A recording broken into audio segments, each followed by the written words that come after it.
Our budget version 2.0 is expected to be delivered next Wednesday.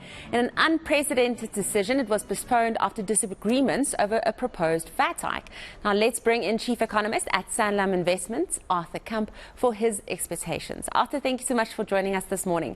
Now, the reason for the postponement was a disagreement of a 2% VAT hike. There's now talk of a 0.75 percentage point hike. What do you expect?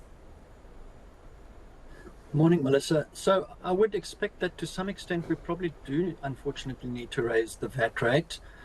If we go from the perspective that, at the end of the day, the budget must fit the medium-term development plan, and that is to address inequality, poverty, and to ensure inclusive growth. And so that means that, the minister has certain expenditure priorities that he has to maintain, and that showed up in the additions that we had to the medium-term expenditure framework. But that needs to be funded. And so there are two options here. The one is taxes, and the other one is more funding from the market. I think what the the overall strategy is here is that try debt consolidation. Obviously, we need to do that. And if we did that, improvement in sovereign debt ratings, that means lower, hopefully, risk priced into South African bonds and lower interest rates, and that frees up money to spend. But in the interim, you're not going to go to the market, you have to raise taxes.